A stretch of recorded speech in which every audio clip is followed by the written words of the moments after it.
Hello, my name is Ray Hughes, and I'm an interviewer for the Veterans History Project conducted by the Library of Congress in Washington, D.C. and administered locally by the Cincinnati Hamilton County Public Library and governed by Brian Powers, who's our cameraman today. Today is the 11th day of September 2017. And we have the honor and privilege today of interviewing a Vietnam War veteran, J.B. Begley. Mr. Begley, it's a pleasure to meet you and appreciate you giving us this interview today. You as well, sir. Got that. And all right, just to call you J.B.? That's fine. That's your given name. You can call me Jay, or you can call me Ray, you know what.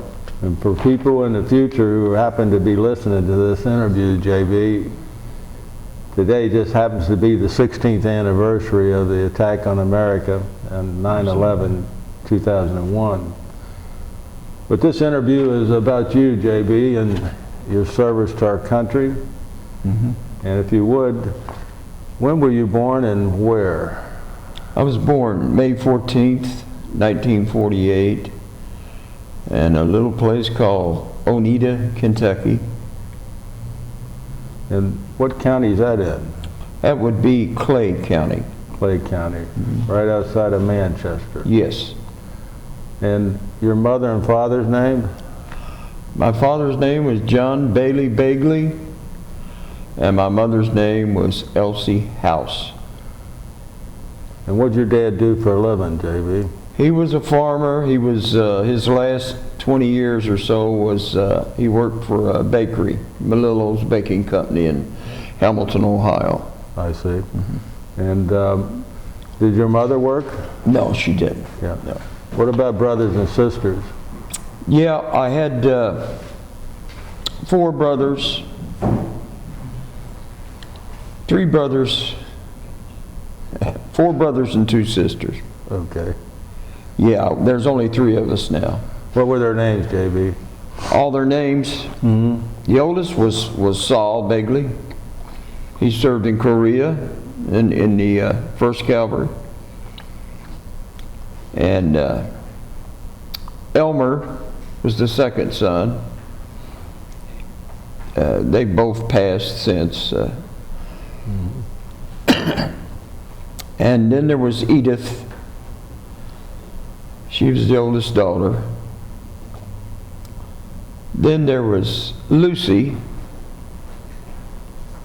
Those are the 2 daughters. And then there was Billy Ray and myself and Herstal. He was the baby, yes. 7 children in all. There were 7 altogether, yes, sir. What schools did you go to, J.B.? I went to Jefferson Elementary in Hamilton, Ohio, and I went to junior high in Hamilton, Ohio, also at Harding Junior High. I see. Yeah.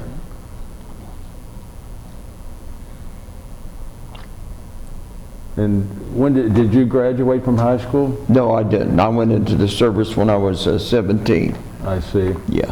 What's the last year you finished in high school then? Were you in your junior year? Yeah, I can't even remember. 63, I guess. Where did you join at?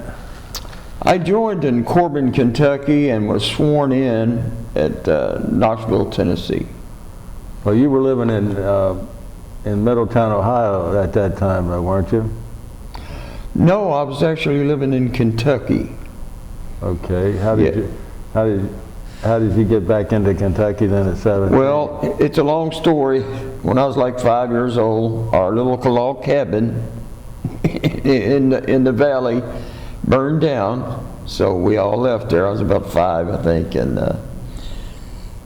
lived in Hamilton. I was like 13, 12 or 13. Dad bought another place in Laurel County, right out of London, be East Bernstead. And then from there I went into the service when I turned 17. Where was the high school at that you attended? I didn't attend high school. I only went to junior high. Oh, okay. Harding Junior High in Hamilton. Hamilton, Ohio. So you joined the Army in Corbin, did you say? Yes, but I was sworn in Knoxville, Tennessee. Knoxville, Tennessee. And what was the date that you joined the service? October 13th, 1965. Why'd you join the Army? Dad thought it would be a good idea. I was kind of rambunctious, so he said, son, I said, that sounds good, Dad. So I started running, and I have my regrets at times, but I'm glad I served my country. Yeah. I'm proud of that, especially on this day, Yes. September 11th. Well, the reason why I said the Army, I was just curious why you didn't join the Marines or the Navy or the Air Force. Or Well, my brother was in the Army in Korea, and he, there's the Begley family, and my particular family, we've had someone in every war since the Civil War. And I have pictures to prove it, Yeah. believe it or not, I do. And every war, every skirmish, every war, World War II, of course, the Civil War, World War II, the First World War, World War II, even back to the,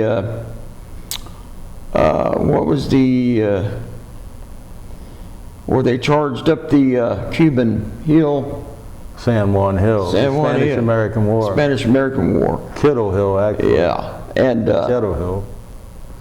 Yeah. excuse me, I have a sciatica acting up on me. Excuse me, folks.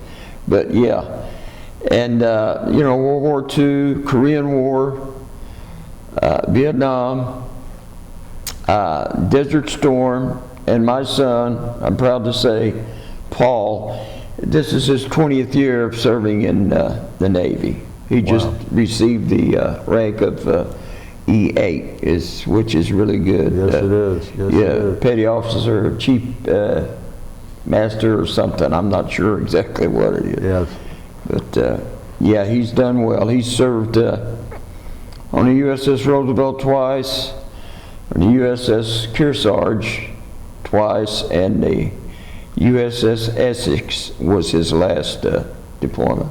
Now, those are aircraft carriers, aren't they? The Roosevelt is. The others are troop carriers, Marines. Yeah. Yes.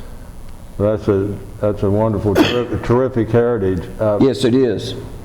To be proud of, for sure. Yes, it is. So, on October the 13th, you joined, at 65, you joined the Army. Where did they send you next? Well, I served in Fort Jackson. I took all my training, my basic and my AIT, Advanced Individual Team. Where's Fort Jackson at? South Carolina. South Carolina? Yes. Near what city? Columbia. Columbia? Yeah, right by Columbia. Now, what kind of training did you go through there? I had radio teletype for a while. Well, I took basic, that's just the basics, and then you get your advanced individual training.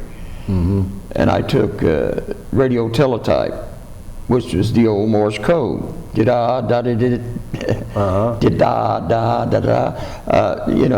took that for a while, and it was strictly volunteer. You could flunk out of that and do something else. So me and these guys were going to go airborne.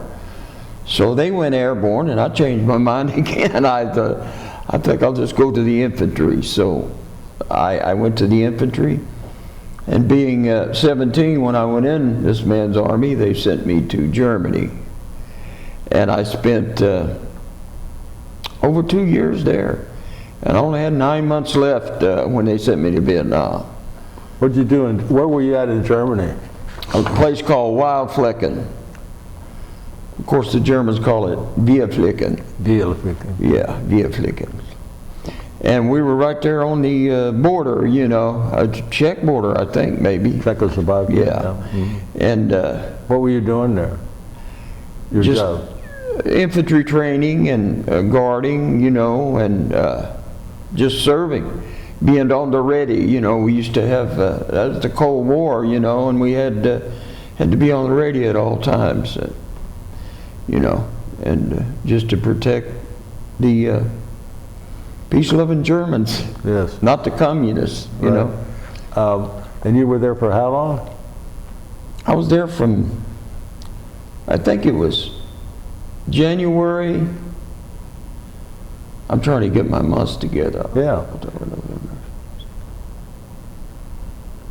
It's either the last of January or around the 1st of February of '66. And I didn't leave until the January of '68. Okay. And what outfit were you assigned to there? In Germany? Yes. I was with the 3rd Infantry Division, the famous 3rd Infantry Division. Stripe. Right. Audie Murphy's outfit. Audie Murphy, my hero. Yes. Until I found out who had more medals than him, and that would have been Mr. Cooper, Sergeant First Class with the 101st Airborne in Vietnam. Oh, okay. He actually got more medals than Audie Murphy. Yeah. And that wasn't, you know, the Vietnam War wasn't very popular, so. Well, while you were in Germany with the 3rd Division, is Vietnam in country on your mind? No, I didn't think I'd have to go. As a matter of fact, I was only had 9 months left, and I had what they call a short-timer stick, and I'm going, hey, I'm going home in 9 months, you know, so. And what rank are you at this time? I was E4 then. I achieved E4 then, the specialist grade, you know. How many stripes is E4? It's just an emblem, the E4 is. It's not corporal. Corporal was they just about did away with the corporals, you know. Right. You're the specialist grade, Right. E4. Okay. But Vietnam wasn't on your mind going there? No, it wasn't. It wasn't on my mind at all until I received my orders. And tell us, that had to be a shock, didn't it? Yeah, it was quite a shock. It was, yeah. But, you know, hey. And what was your MOS then? 11 Bravo, Infantry. I see. So, Yeah. so you get those orders around February of 1967? 68. I'm sorry, 68. So this is right after the Tet Offensive? No, that's before. That's 68 yeah, that is the Tet Offensive, right, yeah, that's when I was there, 68, yeah. So you're in Germany, you get your orders to go to Vietnam. How did you get to Vietnam, first of all? I flew, everywhere I went, I was fortunate to fly. And where'd you fly out of, Germany? I flew out of Germany via United Kingdom to Nova Scotia, down to New York, and then home, you know. Then I flew into Greater Cincinnati Airport and was there, yeah. It wasn't that old, I don't think. And so so from Greater Cincinnati Airport, did you go home on leave then? I had leave, I had a 2-week leave, yeah. And where were your parents living then? Well, my mom passed when I was 2. Okay. 2.5 years old, and Dad was living in Kentucky, as a matter of fact. You went down and visited him for 2 weeks? And I had a lot of relatives in Hamilton, Ohio, also. Did you visit with them also? Of course, yeah. Yeah, I had a great time, yeah. Did you have a girlfriend at this time or anything? Yeah, I did. Who was that? Well, I'd rather not say, if you don't mind. No, not at all. Not at all. She wound up being my wife, but you know, I'm married now, and I'd like to stay that way. Oh, of course. If I say too much, it may be held against me. You know what I'm saying? Well, I'm going to ask you I'm later. just trying to be real over here. I'm going to ask you later on how you met your wife, but we'll get to that later. Yeah. Wonderful woman, by the way. Yeah. My ex-wife, yeah. She was a good person, yeah. Oh, okay. She was. That's all I'll say about that. Now that's like that. Well, Forrest Gump, you know. We don't discuss anything here that you don't feel comfortable with, and there's no problem. Okay. So after your leave, did you catch another plane at Cincinnati or not? How did you get to? Yeah, I got another plane, and then I can't remember. I don't think we stopped there. It was straight on out to L.A., I think. Or I wound up going to we were there for 4 or 5 days at Oakland, Oakland, California. And Yeah. no, that's San Francisco. San Francisco. Right. Then we got to go to San Francisco. Yeah. Yes. And so then you flew from San Francisco to Vietnam directly, or did you stop? Yes, oh, yeah, I remember that. We had to stop at Wake Island. You ever heard of that? I've been there, yes. You've been there, Yeah. praise the Lord. They had the old ruins of the amphibious landing gear there. They have a tanker in the lagoon there, still out of the water. Airplanes are still nose down. Right. Were the Aussies there when you were there? No, I was there after the war. Okay. Don't misconstrue that. I was there in 1957. Well, the Aussies they ran the airstrip. We had engine trouble, and they were real nice to us. They fed us, gave us a good meal of Pan American was rubber there when I eggs. was there. Yeah. Pan American, yeah. I forget who I flew with. But anyway, it was amazing. It's 3 miles long, 1 mile wide, you know. Yeah. And it's amazing. Terrible battle happened there, yes. It was, And then we went on to Vietnam. Where did you land in Vietnam? What? You know what? It was Da Nang. Yeah. Because I remember we got hit with rockets about the second day I was there. We had about 2 weeks training before they sent us out to the bush, to the field, to the jungle, you know. And I remember that well because you know, they had the training officer. He said, "Is anybody in here not familiar with the M16?" And I'm going, I was the only one in there. I said, "Me, sir?" He said, "Where you been, soldier?" I said, "I've been in Germany. All we ever had was M14s, which was a great weapon, great weapon." And so I had to get trained on that, on how to, you know, to service it. And we've heard good and bad about the M16. They were terrible. If you got a little bit of dust in them, it'd clog up. It's terrible. It really was. And you were hit with rockets there when you first got there? Yeah, they were so strong, the backblast from them, that we stayed in what they call, I forget what they call them hooches. But we had the bottom wooden floor with the, you know, it was like half wood, the other half was tent, you know. They did that to save on material, I guess, and they hit us hard. We were pretty close to the airport, and they hit something over there. Boy, it was just like it flattened most of because we had the warning, you know. Of course, they'd already shot a few in there somewhere, you know, and then we hearing the noise and we had these big trenches we had to go out to cover, you know. And we ran out there real quick, and yeah, man, it was bad. You could feel the heat from it. It was crazy, man. It was like an A-bomb, you know. We thought. I mean, I'm going, yeah. What am I doing here, you know? Right. Can I go home, sir? No. Yeah. What outfit were you assigned to in Vietnam? I was assigned to the 11th Infantry Brigade of the Americal Division. Now, what is the Americal Division? That's a division. Just like you have the Big Red One, you have 101st Airborne, you have all these different divisions. That was my division, Americal Division. Colin Powell served in the Americal Division. I see. In '68. Of course, I didn't know him. I might have seen him. Who knows? I was in Da Nang. I was in July, you know. And but it's got the. I think I have it. Yeah, right here. Yeah, this is the Americal Division right here. I see. You got the 4 stars. And the 11th Infantry Brigade is the spear going up through the center. Yes. And that was my brigade. Now, brigade is roughly how many men?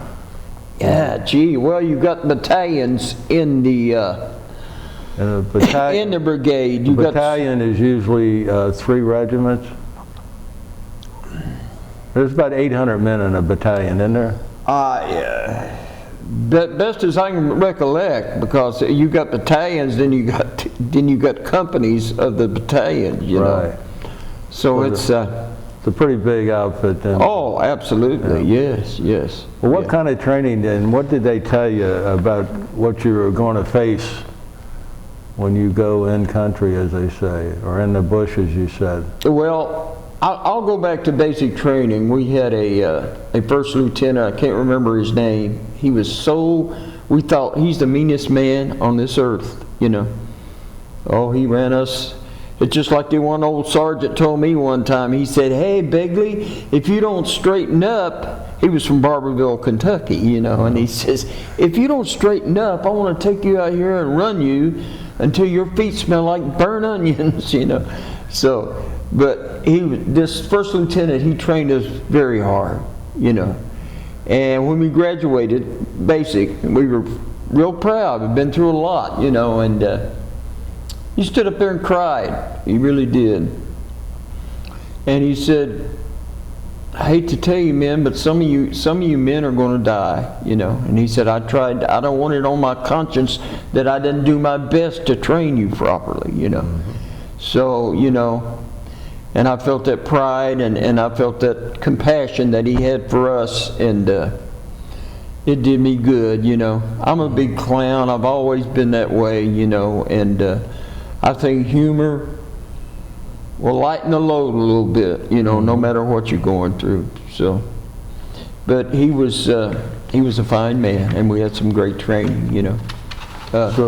So while you're there, though, your first couple of weeks, did they have any special training or indoctrination? Or? Well, you just have that, you know, it's according to what your specialty is. If it's what your MOS is, if you're infantry, you just go through the basics, you know, and you already have to know what you're doing. You're a rifleman then. Oh, absolutely. That's what you're about. Yeah.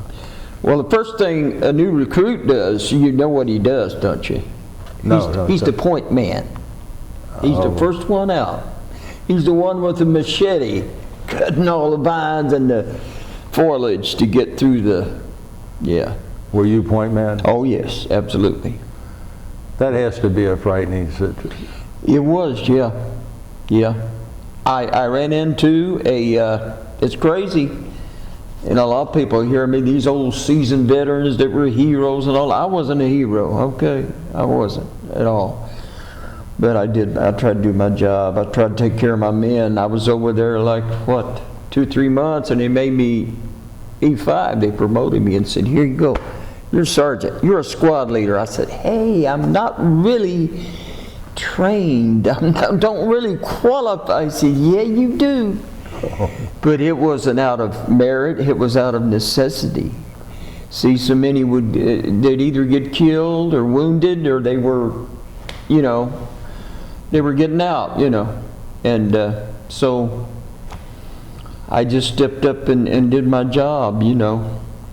I lost my train of thought somewhere. I don't know exactly what I was saying. So you're made a point man. Yeah, when I first went over there, yeah. And how long after you got there were you sent into actual combat then? Okay, I left Da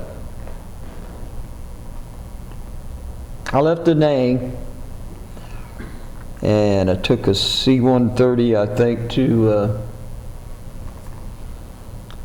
little place called Duck Pho, D-U-C-P-H-O, Duck Pho. Of course, the Vietnamese call them Duck Pho. It was Duck Pho, D-U-C-P-H-O, and that was the headquarters for the 11th Infantry Brigade. Well, part of it. You know, it was a big base. We were right on the South China Sea, right there, you know, real close to it. And from there, I went to, I just spent, I think maybe 1 or 2 nights there just getting, you know, indoctrinated on some stuff. And they sent me about 5 miles west to a little LZ, which is a landing zone. fortified area, you know, with bunkers and concertina wire and claymores and everything. Defensive landing zone, LZ Liz, and what was the question? Where did I go? Yeah, you're doing just fine, yeah. Yeah, well, that first night I met my platoon sergeant. What was his name? God, he was crazy. He was such a good guy. He was an E6. But that first night I got there, this is, well, you know, this stuff happens. You know, it's like I ain't going to talk about it. You know, he was in the war, you can't talk. You know, I went so long without talking about it, and when I finally got it out, it made me feel a little better anyway, you know, to relive that, because I believe when you're younger, you're stronger, you know, mentally you're stronger, you can endure more, you can take, and you don't really realize the, you know, the danger, you don't really realize the whole scope of the thing, you know, and I just went through so much. It's what was the question? Well, you were following, like, in chronological order, your experiences there. And yeah, well, yeah, what it was, LZ, you know, I got off track there a little bit, but I met the platoon sergeant, yeah. His name was Husk, H-U-S-K. He was from Indiana, I remember now. And I met him, and we're talking and everything, and all of a sudden, you know, when a bullet's flying at you, the first thing you hear is, it's going by your head. Then you hear the crack. He gets there before the crack, you know, it's, you know, when you actually hear it. I'm going, wow, man, what's going on? He said, you better get down for a while. I said, that's that old sniper over there every day about 4 o'clock. He's right on time. So we're going to get him one of these days. You know, they're peppering that place, you know. And I said, oh, wow, this is going to be fun. Then I smelled something really bad, you know. I said, what in God's name is that? He said, over there in that barrel, we got them. They call them gooks. They were human beings, you know, but we call them gooks. He said, that gook over there in the barrel, you know. I'm going, wow, what happened? He said, well, him and 3 or 4 others were up on the outpost. The outpost was, LZ Liz was on an elevated hill, right? Beside it, we had a big outpost. It was like cone-shaped, and straight up. I mean, you're talking 200 yards, 300 yards, I guess. It was a long haul. And right at the top, about I guess it's about a 25-foot diameter, we had the big defensive outpost there, positioned with our weapons and stuff and everything. Well, that previous night, they had, the VC came in, and come to find out, it was a 14-year-old kid that threw the satchel charge into the bunker and killed 2 of our men. And so, you know, so guess where I had to go that night? Yeah, I had to go right on top of that sucker, me and another guy. So I said, you couldn't be kidding me. Yeah, gotta go, man. I said, okay. He said, don't worry, we have, we got your back, you know. We'll shoot flares up every now and then. We'll, you know, he said, you can have a mad minute. I had an M60, I had a grenade launcher, I had grenades. I looked like John Wayne. I had a lot of ammo. I was ready, you know. And my knees, they didn't give me any knee guards. I'm like this, going, you know, yeah, terrifying for a young man. And as about 1 or 2 o'clock that night, you know, me and this guy, we're standing there, and he's going, man, I can't take it. I said, what do you mean? I can't take it, I'm leaving. I said, you can't leave me, man. I gotta go. So he left me. I called the CO. Woke him up, of course, you know. What do you want, Begley? What's your problem? I said, the man took off and left me. You hang in there, troop. Hang in there, it's your job. Don't you leave. I said, I'm not going to leave, but you send someone else with me? No, can't do it. Gee, thanks. So I'm up there going, you know, I wasn't Catholic, but I was counting beads, baby. If I had some, you know, I was. But, you know, the good Lord took care of me, and it was a wild night. Didn't have any action or anything, but, you know, they told me every half hour you have a mad minute.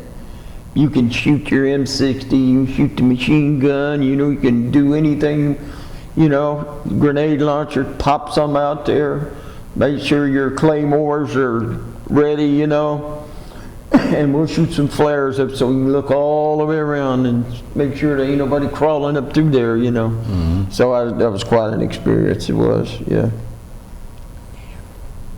Wow. And that's within your first...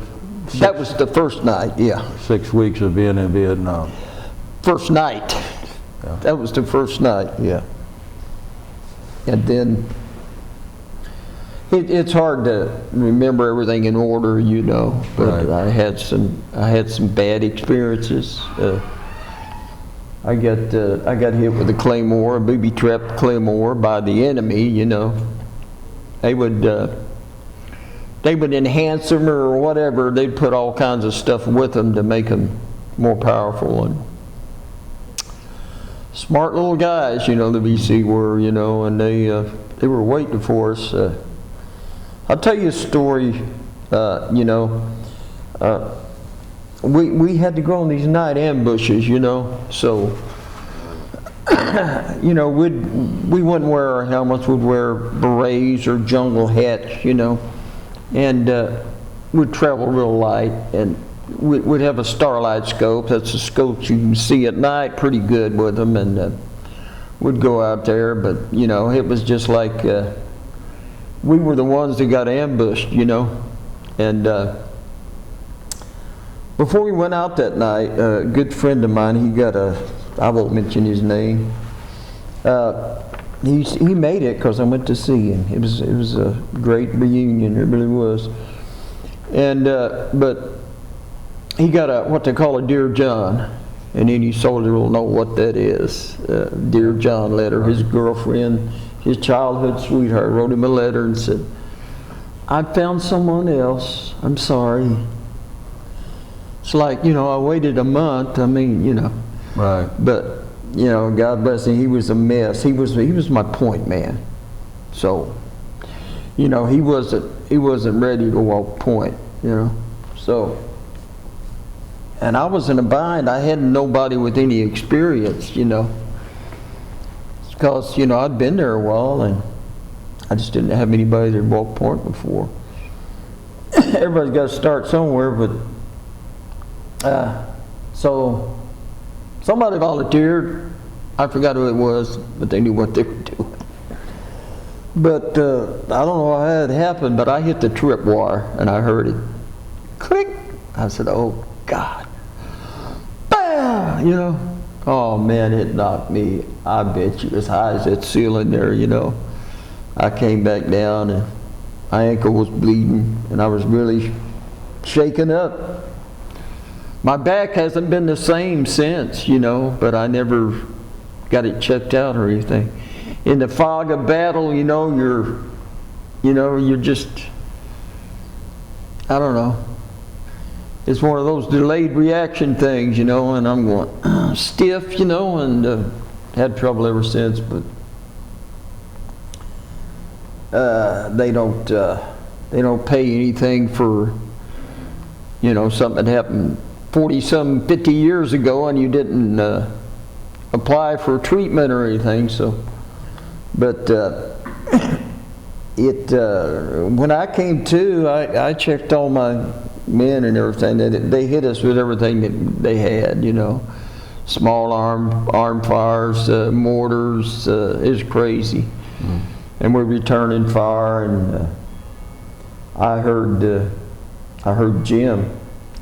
Oh well, Jim. I heard my buddy, you know, writhing in pain, so I went back there and me and a couple other guys. But anyway, I'm the one that put the dressing on his arm, and I looked, and there was nothing but a bone there, you know. And it was just, how bad is it? I said, you're going to be all right, man. You know, you got your, you know, they call them the $1 million wound, you know. You get to go home and give me $1 million, yeah, buddy. But I patched him up, and I said, you going home? We gave him some morphine, took care of him, you know, and called a medevac in. Well, we called helicopter gunships in first, and they returned, or they initiated some really good fire over there from the direction of the, you know, the ambushers, and we got him out of there. And I went back, and the medic, we made it back to the LZ Liz, and medic says, anybody else hurt? And I said, well, I am. My ankle's bleeding, you know. It wasn't that bad, you know. Just a wet boot, you know. And so he treated me for that, and, you know, I didn't go to the, but he turned me in for a Purple Heart, you know, for that. Any time you lose blood in a enemy action like that, you'll get a Purple Heart. I don't care if it's just a briar scratch, you know. But I didn't even know I had it until I got ready to leave, and, you know, it's on my DD-214, so. But, you know, I accepted it, you know. But my biggest wound that I had was here, you know, was this. And I was 19 years old, and they say, here, you lead these men, you know, and supposed to be 12 or 13, I forget what a squad consists of, but we never had the full capacity for our, you know. Full contingent? No, we never did, because there was too many getting hit. Booby traps, I'd say 70% of our casualties were booby traps. Yeah, they were, they call it booby trap heaven. Yeah, that's, but it wasn't heaven, I'll tell you. And I'll just tell you a few stories here, quick ones. Yeah. And what I think about is, it's not about me. It's about my buddies that, you know, the ones that didn't make it, you know. Their little torn up body might have made it home, but not their, you know, their life was ended there. And they were precious young people that, here it is, 9/11, you know, and that's the reason we go to war, is to defend our country, right, and protect our families and our friends. But little Wilcox is a little guy, shorter than me, a little part-time a tunnel rat, you know. You go in and inspect the tunnels with just a flashlight and a 45. But he was, his sister had sent him some Girl Scout cookies, and he was sharing them with us, you know, one night. So next night we get out, he got hit by a booby trap. Pretty bad. Well, we called in a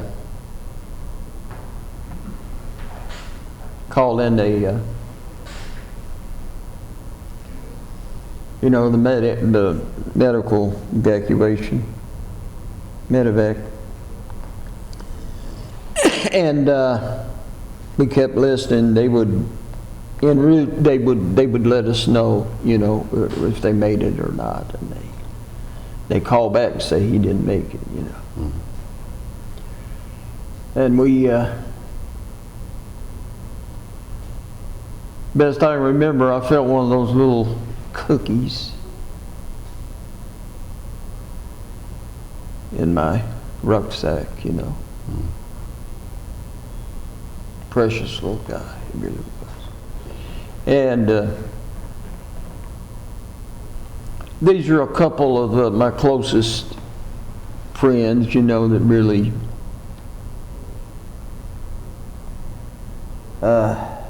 I got pretty rough sometimes with my men. Here I was, baby-faced 19-year-old punky poo, you know. And I just tried to keep them alive, you know. They'd bunch up, I'd say, spread out, idiots. You know, one round's going to get every stinking one of you, you know. And don't be hiding behind me, get back there a little bit, you know. And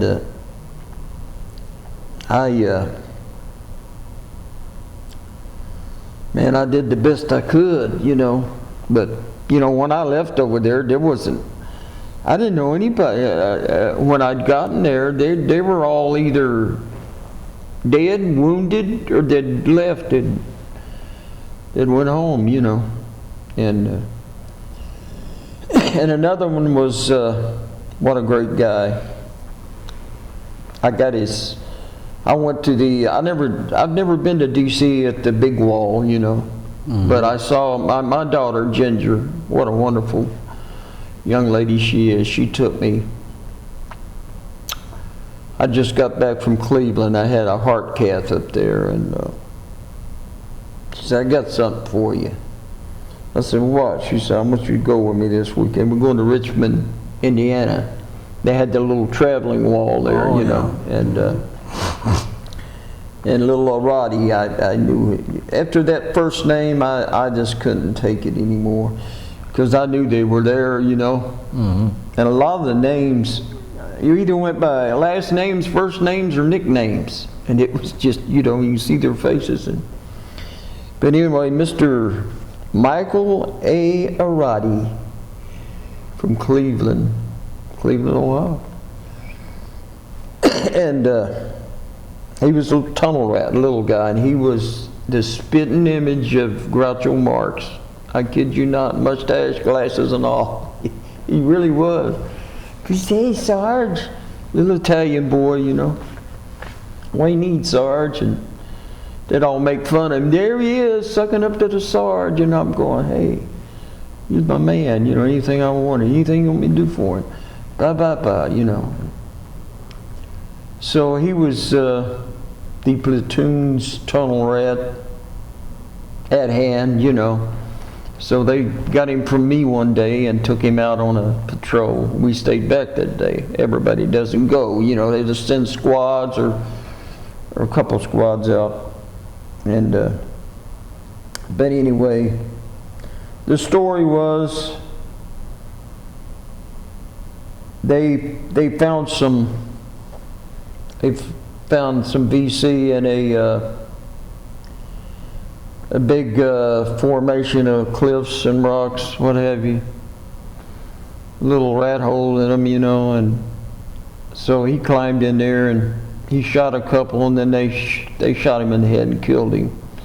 And I couldn't get him out. He was wedged in there.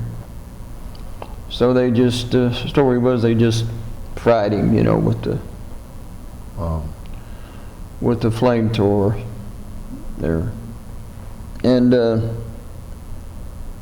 that's the last I saw him. But he was a fine young man. They were all young. I think the average age of the Vietnam soldier was like 26. Yeah, and but I have nothing heroic to tell you about, but just the people I know, like my little wife, Wanda Faith, you know. So proud of her. Did you stay operating out of landing zone, Liz? We did go to other LZs. We went to an old French fort. It was, you know, the French were there before we were, and it was amazing, you know. It was deserted, a French fort. Yeah, do you remember where it was at or the name of it? It was LZ Thunder, I believe. LZ Thunder, the best I can recollect, you know. And we were... What area of Vietnam is this? What corps is it? It's Quang Ngai province is what it is. I forget the corps, you know. Quang Ngai. Corps. Quang Ngai, Quanghai,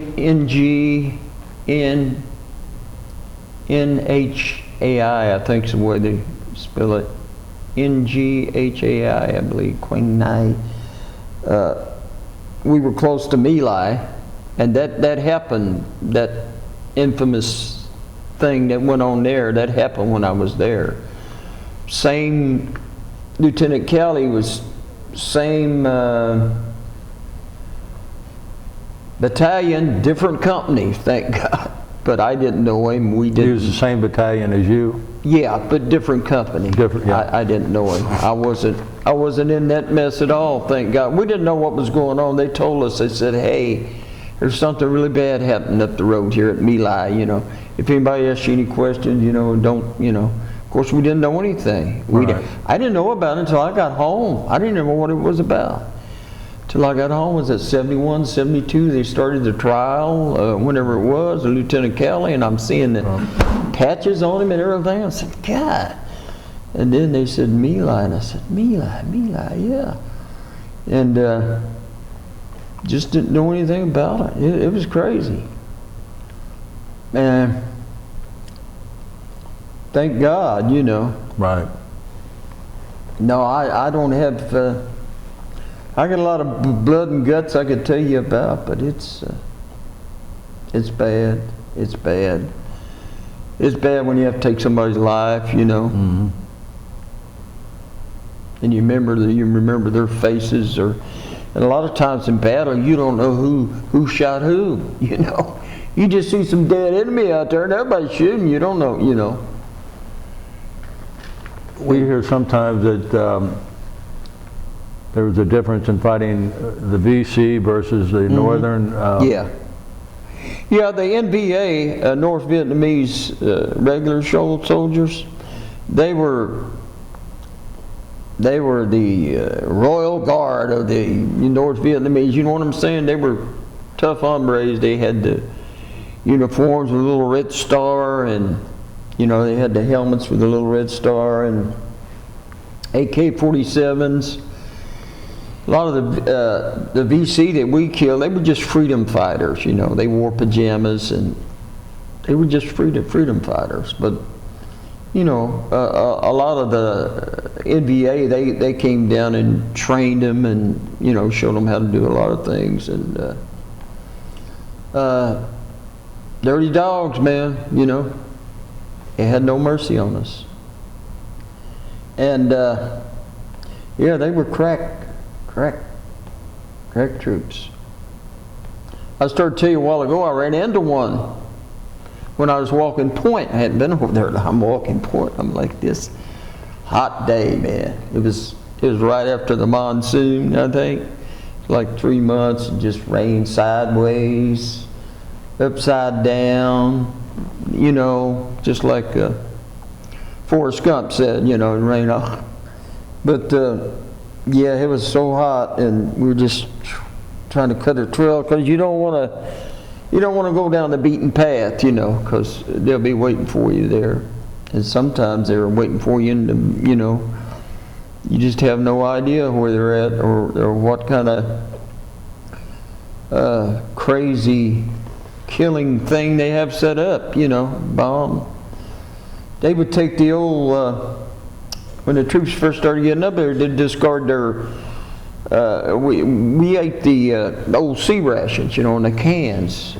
And the ham and limas, they were like 303s almost, you know, and they were pretty good size, and nobody liked them, but they'd throw them away, and they would make little grenades out of them, and you just pack them full of C4, nails and glass, or anything that'll just tear you up. But I got a little story about the ham and limas. Like I say, nobody liked them. So we were riding in the big truck, in the back of the truck one day. I remember, that's when I found out that Martin Luther King had been killed.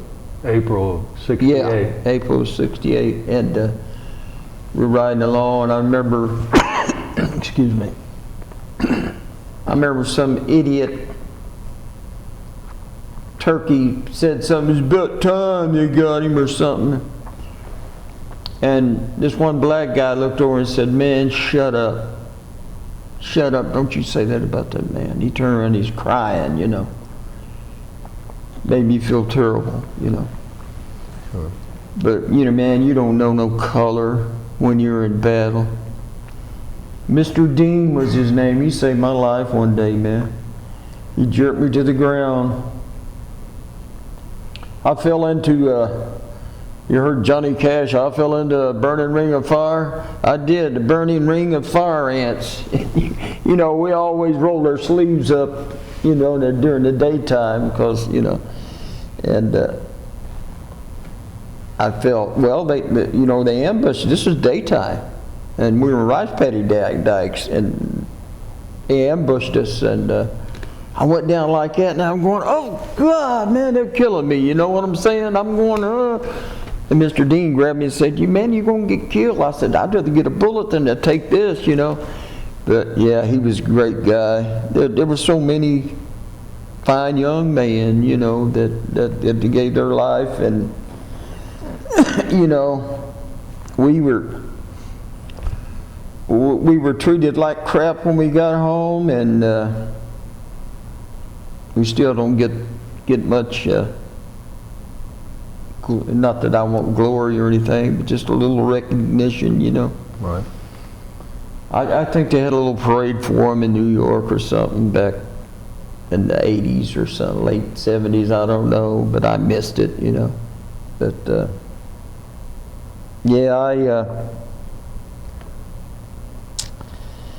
I'm just a little ticked at the Veterans Administration now. I don't know if I can say that or not. Sure.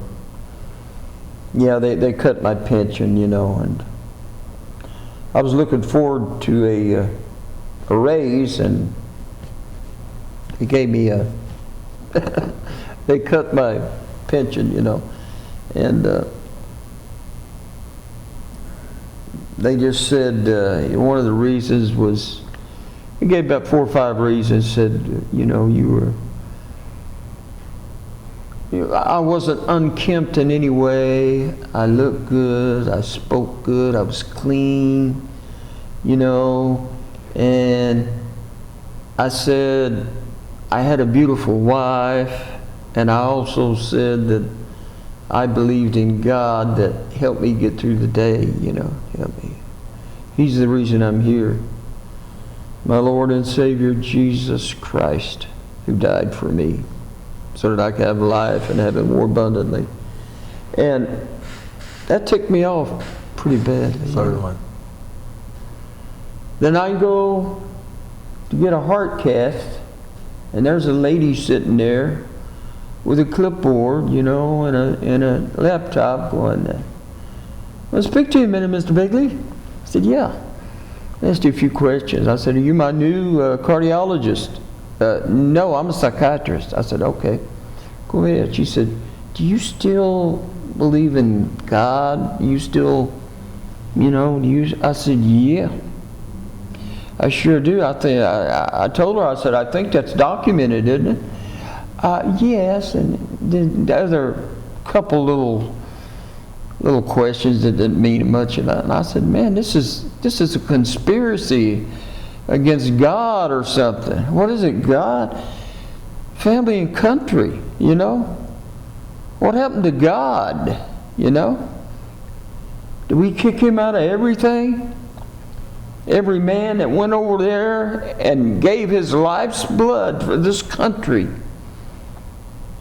And you can't even stand up for the one, the creator of the universe, the one that made him, the one that brought him through hell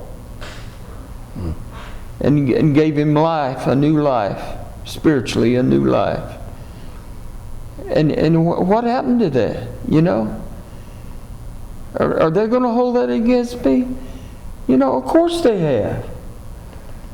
You know? And I'm mad right now. I'm not mad at my country. I'm mad at bureaucrats that sit up there and make decisions Just like I went to, well, by the way, she said that, you know, when they turned me down, when they cut my pension, they said, well, we feel like your PTSD's better. Post-traumatic stress disorder, you know. We feel like it's better, you know, because, you know, you're a good guy, you're laughing and going, that's just my personality, you know? Right. You know, I'm not going to get up there and act like a crazy man. I'm already crazy enough, you know, and I'm not going to go back to, oh, please, give me my little pension, you know. I won't say anything that'll tick you off. If you got a personal vendetta against God, I don't want to say anything that'll make you mad and let you make that decision.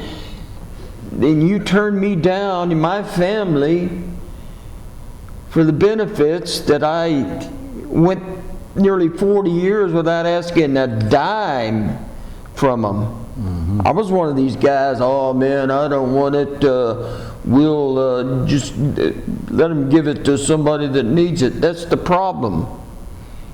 That's the problem. You got guys with amputated legs and hands and everything still trying to get their 100%, you know? But no, you know, they can take it and they can give it for this one and give it for that one. But not the ones that need it.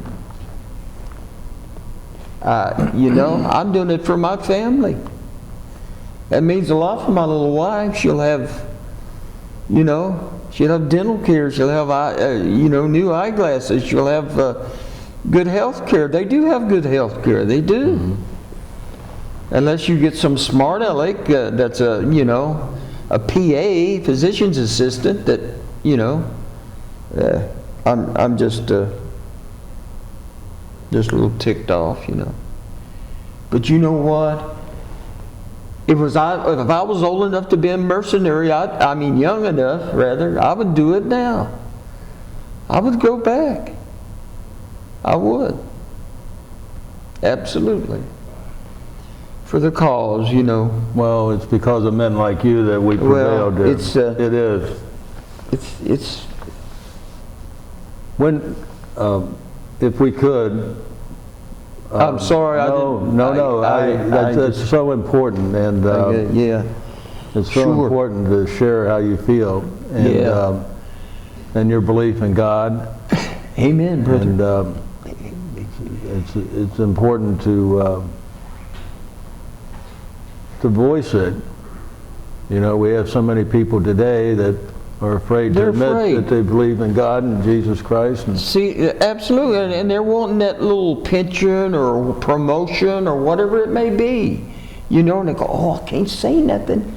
I can't say what I truly feel, you know. We're called deplorables today. Oh, yes. Yes, that's what we are. Yes. Well, these deplorables, oh my God, look at D-Day, and they had honor. Yeah. But you know, here comes Vietnam, here comes the news media. Look at that poor little kid there, you know. Hey, war's hell. War is hell. It really is. And the innocents get killed, you know. And they teach us to kill. But they don't teach us how to be human beings today, again, see. And they'll say, well, you know, here, take this, or take that. And they'll say, here, take this. Oh, you're addicted to that. Let me write that down. Who gave it to me? Huh? They did, of course. It's, JB, it's disgusting. When did you oh, I wanted to ask you. Sure. We hear so much about Agent Orange. Were you exposed to any of I got it. I've got it. I got what they call ischemic or ischemic heart disease. You probably, is it ischemic or ischemic? Ischemic? Ischemic. Ischemic heart disease. That's from Agent Orange. Wow. If you set foot in that stinking country, you probably got it, you know. Yeah, I didn't know that up to like a year ago. And the nurse told me, said, "You know what that is, don't you?" I said, "No." She said, "That's Agent Orange." The effects of Agent Orange. Right. This long in your life. Well, you know, now they're saying I got to take blood pressure medicine. I got to take, you know, water, you know, I got pills for my, you know, swollen ankles and Right. feet, water pills, whatever they call them. I forget the name. And I need an operation here. That's why it's hard for me to turn. I need an operation here. I've got 3 vertebrae messed up here. I got my back is a mess. I had one surgery, and it looks like I'm probably going to have another one, the way it feels. So, yeah, and I'm a mess. But the reason one of the main reasons I had to retire early at 63. I'm 69 now. But was my sleeping. I still can't sleep. Someone asked me not too long ago, said, "When's the last time you had a decent hour's sleep, like 8 hours?" I said, probably 1967, I think, was, you know, I'm not kidding you. It's just, boy, it's just here and there whenever I can get it. And sometimes I'll fall asleep in my recliner, you know, watching political garbage. And yeah, I've got this, I've got that, and through it all, my Lord still loves me, as imperfect as I am. And my little wife, Wanda, could I show her a picture? Yes, we're going to get to her in a minute. That's where I'm leading. That's where I'm trying to lead you now. That's great. You, That's right, baby. When did you find out that you were leaving Vietnam? I was in Germany, and it was... Why were you in Germany? When you're leaving Vietnam? When you're coming home? When did I come home? Yeah, and how, yeah. Well, I left in October, probably the 10th or something. I had to fly back to Fort Lewis, Washington, and that's where So you spent, what, 9 months in Vietnam? Yeah, 8.5, 9 months, something like that. And what was your time up? Is that why you were being sent home? Yeah, I only had 9 months when they sent me. Now you enlisted, you weren't drafted. Right. So you enlisted for how long? 3 years. 3 years. Yeah, and I spent my 3 years, yeah. So this is roughly, we're coming up on October of 68 then. When you 13th. I went in 13th of October, 65, and got out in 68. And where did you leave? October 13th. Where did you leave from in Vietnam? I left from Cam Ranh Bay. Cam Ranh Bay? Cam Ranh Bay, yeah. I couldn't believe that place. It was like a city. Back home, they had sidewalks, fire hydrants. I'm going, you know, the cafeterias, they had steak, they had, you know, people go, "I hate this war. I gotta get back to my desk," and, you know, they had it made, man. They really did. But God bless them. They were, you know, it was, well, everybody had their job. They got the luck of the draw. They sure did. When you're in infantry, guess what you're going to do? Yep. You're going to go kill people. You know, that's what you're going to do. While you were there in Vietnam, did you ever see what they call these USO shows? With like, Dang, I wish I could. I will send those pictures. Have you ever heard of Chris Noel? I've heard the name, but I can't. Chris Noel. She was a cheerleader for the New York Giants. She was a model. She was magnificently beautiful. She was in a movie. She was a movie star. She's in one with Elvis called Girl Happy, I think. Something like that. Chris Noel, she sang, she danced, she had a mini skirt on, she had boots. They flew her into LZ Liz. They flew her in there one day. God bless her heart. I'll tell you a story, but she's she's not a heroine, I don't say heroine. She's a hero, she really is. I got to see her husband, God rest his soul. Something happened to him and he died in Vietnam. I forget what it was, but I'm not sure exactly what. I think he was a captain, but he was with her that day, I'm sure. And they flew her in on a regular little Huey, man. She got out, said, "Does anybody have a guitar?" And we said, "He does." And one guy, he played left-handed. He had turned it upside down, of course, and man, he was good and he's playing. She said, "Do you know what? These boots are made for walking." He said, "Yeah, these boots are made for walking." She had these boots on like this, you know, and she's dancing with us and stuff, and we're having a ball. I got a picture. She's hugging me, and yeah, it's great.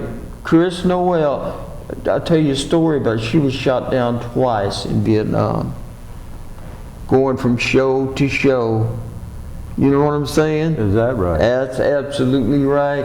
And I last heard, didn't hear, I don't know why I didn't contact her, but I still got the pictures. I got to send them to her. And God bless her heart. She stayed there. She stayed there until that war was over, after her husband died. And she stayed there and entertained the troops. Chris Noel. She is a hero. She is wonderful. God bless her heart. She's got, and guess what she did when she went home? I think it's Tampa, Florida. She's got a home for veterans down there. I'll be. Yeah. She's an incredible woman. That's what I'm about. I'm about other people, you know. I'm about my heroes that didn't come home. And, you know, and I love my country, love my family. So we're at Cameron Bay. Yeah. And you're getting ready to come home. Mm-hmm. You're happy? Oh yeah. Yeah, ready to Did you rock. get to say goodbye to your men? You know what? They let me out of the field for about a month or so. Because I'd been through some stuff and I didn't know it, but one of my buddies, Larry Pierce, from a little place called Truckee, California. If anybody heard of right up the Sierra Nevada mountains, you look down from a big mountain and you got Reno, Nevada, you know. But anyway, I didn't know it until I found out later. My other buddy that I went to see down in Florida, he had his phone number. I called him, talked to him. But anyway, Jim was telling me that, you know, Larry went to bat for you. He got you out of the field. I said, he did? I said, I didn't know. He said, You went to what? He got me out of the field. He got me out of the fighting. I was in the rear area, you know. I was doing things like, I was taking, escorting Vietnamese interpreters from Duc Pho to Da Nang to get paid and stuff like that, to interact with their commanders up there and stuff. And you know, all I had was a 45 and a couple extra clips, you know, on my waist. But you know, I was always in a secure area, and so I had time to rewind and stuff. And yeah, and but you know, I get ahead of myself one time. I'll tell this one story. Jim, you know, the guy that I patched up that was supposed to be walking Point in Denton, you know, I'd got saved, you know, back in, I think I was 35. No, I was about 33, I believe. So anyway, I think that's when it was, when I quit drinking and got saved. The Lord saved my soul, you know, my spirit. not this whole body. It'll go back to where it came from, you know. But and I was thinking, man, Jim Blust, he was one of these guys, a real good-looking kid. He had this infectious smile, you know what I'm saying? He was just grinning, talking about going home, seeing Sue, you know, and it was good, but he was a good guy. And I remembered, I said, dang, he told me he lived in Dania, Florida. That's right around Hollywood, Florida, down there. And so I prayed before I left. I said, Lord, help me find my buddy. I want to see him, you know. One of my good friends. He was a machine gunner when he wasn't doing the, you know, the point thing. But so I prayed. Me and my wife took off in her little S10. You know, we drove down to Florida. I'm right there on the beach. I didn't know where I was, in Hollywood or Dania or what. I was close, you know. And we go to these. They got these little rooms you can rent. Little individual rooms are what they are. You know, equipped kitchen and all that stuff. Real nice, made out of the old finished wood and everything. It's beautiful. And older shacks, and you'd had to roll out windows and all that stuff. And really nice, real close to the beach, and you know, got settled in. But anyway, when I went up to the counter to get my room, the guy says, "Well, where are you folks from?" I said, "Middletown, Ohio." You know, "Yeah, well, what are you doing here?" I said, "I'm looking up, trying to find an old army buddy." You know, we were in Vietnam together. He said, "What's his name?" I said, "Jim Blust." He said, "Jim, that's my best friend. Let me call him." "Jim, somebody wants to talk to you." He said, "What?" He said, "Somebody from the past." "Here, Jim." I'm going. He said, "Hello." I said, "Jim Blust?" "Yeah." I said, "Does LZ Liz ring a bell?" "LZ Liz, who is this?" You know. I said, "It's JB." He said, "Oh man, you got your guitar?" I said, "Nah, but I'll get one," you know. And we had such a great time. We went over to his place. He was just, had a beautiful place, you know. And, but before, you know, when he pulled up, you know, he was there in about 10 minutes. No kidding. He drove up in his Ranchero, you know, and he's walking up, and he just, hey. I said, "Hi, Jim." I said, I grabbed his right arm, you know. He had a long sleeve shirt on. It was like January or something like that, but it was really warm, you know. And he said, "What are you doing, man? You know about that?" I said, "Yeah, I was the one that patched you up, big boy." He'll kid me. He said, "Boy, you guys did a lousy job." I said, "What do you mean?" He said, "I spent almost a year in Walter Reed Hospital, man." He had shrapnel all down in here and everything. But, you know, it was dark and everything. It ain't John Wayne stuff, man, you know. It ain't Rambo swinging the rudder of a Huey and M60 in this hand, you know. It's not none of that. But it was quite a reunion. It really was. And I love him with all my heart. Something happened. I don't know. You know, God bless him. I wouldn't want to say anything that got back to him or anything, you know. He's great. His wife and his daughter, they were just super. Had a great time. I got all these pictures and stuff. I just didn't really know exactly where they were, you know. And but yeah, it was quite a reunion. Now, do you go to any reunions of your battalion? No, they do have one. I went to one last year. Where at?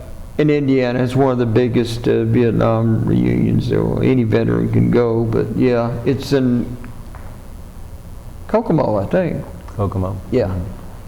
That's north of Indy, isn't it? Yes, it is. Yeah. 30 miles or so, yeah. What are the chances of taking a break? A what? A break? Yes. Are you about finished, or? No. Okay. We'll take a break. I appreciate it. You know, I think you wanted to discuss something about being on point, something? And Yeah, I apologize. I lost my train of thought there. Yeah, when I first got over there, I was the point guy, you know. Had to cut my way through with the machete and for everybody else. And it was just a hot day, you know. Hot, lazy, grueling day. We didn't sleep much. We were eaten up by mosquitoes all night. It was a hard life, you know, even for a young man. But just going through there, you know, and all of a sudden, here's this guy standing in front of me. He's going, you know, I'm going, huh? I'm thinking, of course, the guy behind me, they could see him too, you know. And we were just thinking he was South Vietnamese. But we look, and he's got this uniform on, and he's got an AK-47. And all of a sudden, he disappears. We shot everything up. I mean, we shot and shot. Nobody ever found the body or anything. We don't know where he went. Probably in a tunnel.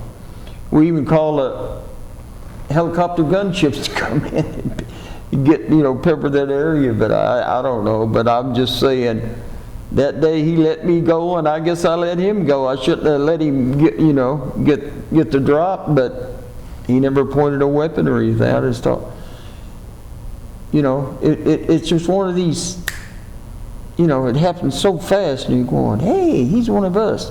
No, he ain't one of us. And then, you know, the time you're squeezing one off, he's in a rat hole somewhere. But that's, you know, that's just something that happened, you know. And he gave me a break, I guess.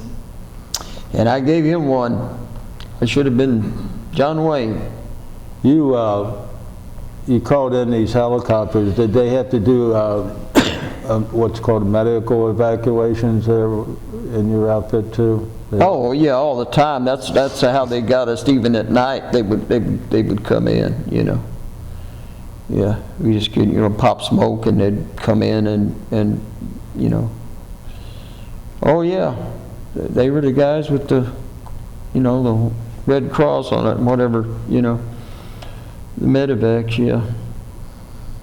We were at the point in our narrative here of you're getting ready to leave Vietnam, and you were at Cam Ranh Bay, and it was like a major city. Oh you yeah. were saying, and good chow. How long were you there before you left? I think it was just a couple of days. Couple of days. Now, and I had asked you if you'd had time to say goodbye to your buddies and stuff like that. And yeah, well, you know, like I say, I got put back in the rear area, and I hardly knew anybody, because either they were dead, or they were wounded and sent home, or they ETS. That means their expected time of service, whatever. They went home, you know. Okay. So I hardly knew anybody. Yeah. And that's the truth. My platoon sergeant, Mr. Husk, he got tore up. Oh, and a story about him, if you got one, a short one. I'm living at the YMCA, separated from my first wife, miserable. I did have a job, always managed to work. I don't know how. But I was the kind of employee, I got hired back at 2 different jobs, because I was, no matter what I did it well, you know. Even, you know, when I come, hey, what time is it? You know, drunk sometimes, but yeah, what was I saying? I'm very sorry. This is embarrassing. Sergeant Husk? Oh yeah, Sergeant Husk. But anyway, I'm staying at the Y. I'm very sorry about that. I'm staying at the Y, just lonely, miserable, broke most of the time, walking. Didn't have a car. I think she took it, or so, I don't know. But I'm just walking on High Street there in Hamilton, Ohio, and here's a recruiter's office, and I'm walking by, my hands in my, here come these 3 dudes, you know, all dressed up in their attire, you know, a sailor, the Air Force, and a Marine, whatever, and an Army guy, you know, and I'm going, wow.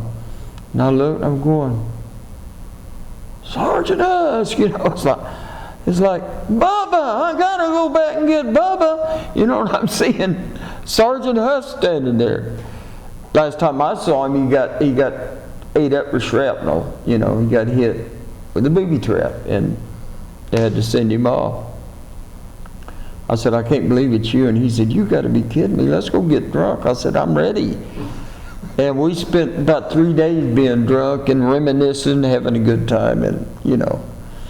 And I remember his wife was from Germany, and woo, God, I went home with him, and I never heard so many expletives in German in my life.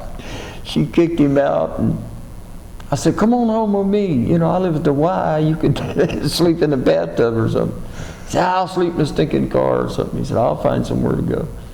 But I didn't see him after that. I think he got, oh yeah, I went back and they said he got transferred to Indiana. That's where he's from. So yeah, that was something.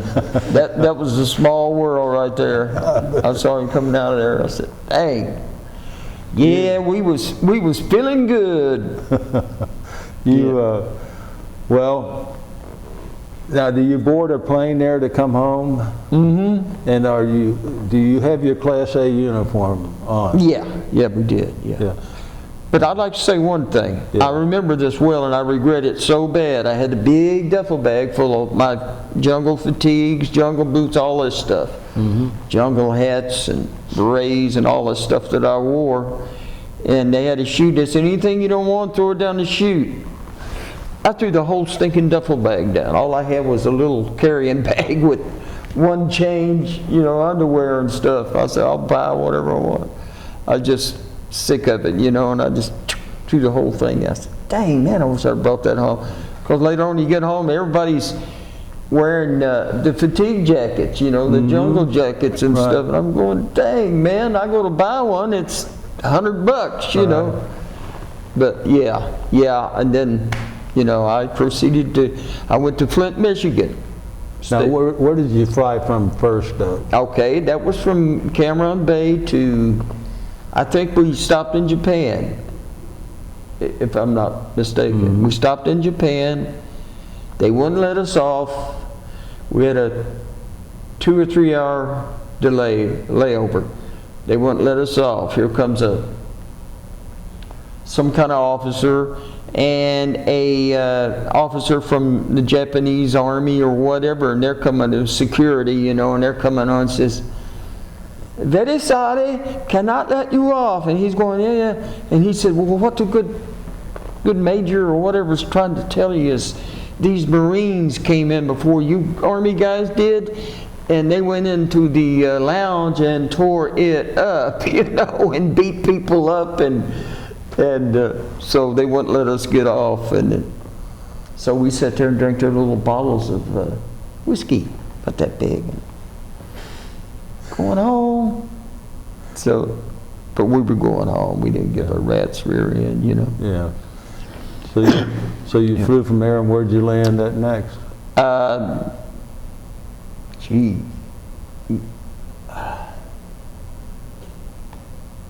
Was that Cameron Bay? No, you're in Japan.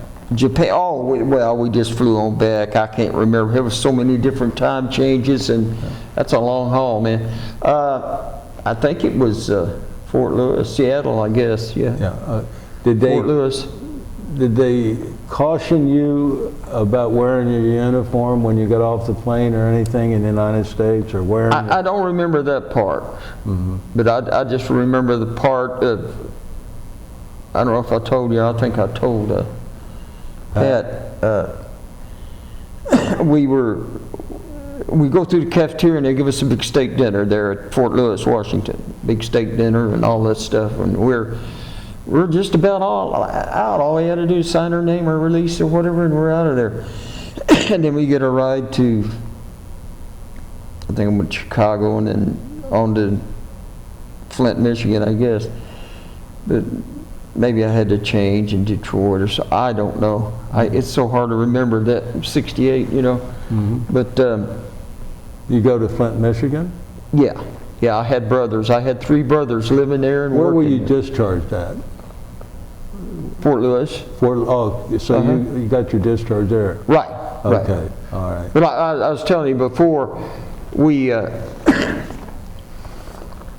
this old skinny PFC says, before I sign your release, I want you back here, right now. I said, okay, what's the deal? And here, I was a Sergeant E5, 3 stripes, and then my buddy, he was Melendez, he was from Jersey, somewhere in Jersey, and he was an E6. You know, he 3 up and 1 down. So, and he says, "Here, I want y'all to mop this floor." Big old nasty mop bucket with a. I said, "You're kidding me." And he said, "No, you mop the floor. I'm not signing your release. That's just the way it is." And we could tell he'd never been to Nam or any place like that. So I was trying to get at him, and Linda's holding me back and said, "It's all right, be cool." He said, "I'll take care of it." He said, "Give me your mop, I'll mop it. I'll mop the whole thing." There you go. Now say something. They got, okay, I'll let you all go. Put the fear of God in him, he did. Just by his presence, his demeanor, he let him have it, boy. It was funny, but it was sad that, you know, I don't know if they gave him, you know, the authorization to do something like that. Yeah. You know what I'm saying? Sure. And then I went to Flint, Michigan. I had 3 brothers living there and stayed there about a year and a half. Got laid off, went to Hamilton. Who'd you work for up there? I worked for Fisher Body. Fisher Body. Yep. At Flint, Michigan, my oldest brother, that he retired up there at Chevrolet. Sure. And he took me back there about 10, 12 years ago before he passed, you know. He was the one that was in Korea, Brother Saul, and he took me back. I couldn't believe it. It was like a stinking ghost town. If it hadn't been for all y'all from Kentucky, they wouldn't have had no employees up there, man. There would have been no General Motors. That's and right. they ran in Hamilton at Fisher Body. And the Buick Foundry. And in Norwood. Oh, yeah. Ohio, they wouldn't have I been. had a buddy, Jack White, that worked there. Yeah, guys. Ralph Gabbard, another, we're talking about that, worked there too. But so, from Flint, Michigan, where did you go? Came back to Hamilton, where I was partially raised. I didn't know how to talk, you know what I'm saying? I'd be going to Kentucky, and as soon as I got across the bridge, you know, I'd be going, "Hot dang, it's good to be back home, y'all. Hey," you know. It's the feeling of liberation when you come back to Kentucky. Yeah, it felt pretty good, but we had such a hard time. Who'd you work for in Hamilton? Oh, gee, let's see. I worked for, I'll get it to you in a minute. It was Purveyor of Fine Meats. It wasn't Hamilton Foods. It was, dang, we were right there on, are you familiar with Hamilton? Not too much. Yeah, okay. It was, up there. It'll come to me in a minute. Hamilton Provision. Hamilton Provision. Purveyor of Fine Meats. We had I can't remember their names. They were characters. They were real good friends with Joe Nuxall. He would come down there and get his steaks and stuff every now and then. I'd talk, "How you doing, Joe?" Shake his hand. He's about that big. He's a big old boy, you know. Yeah. A nice guy. And worked there 2 different times. And I worked at Champion Papers. Sure. I've been everywhere, man. You know what I'm saying? I worked all over the place. Worked at Hamilton Foundry. Not Hamilton Foundry. Dashers they called it. Douchers, whatever it was. It was a dirty place, man. If those guys didn't get black lung, they were impersonating, because I'll tell you what, that was rough stuff. Yeah. Yeah, and went to Florida, Fort Myers. What'd you do down there? I worked on a garbage truck. One of the most enjoyable jobs I ever had in my life. But I was young then. I was drinking in my mid-20s, you know. And all the rich folk down there, the retirees, they'd be coming out with cold old Milwaukees and stuff. Everybody drank old Milwaukee down there. Maybe they were all from Milwaukee, you know. But, oh, I'm sorry. Let me see if I can, would you have it on my lapel? Yeah, I'll put it back there for you. I'm sorry. No, it'd be easier if I do it.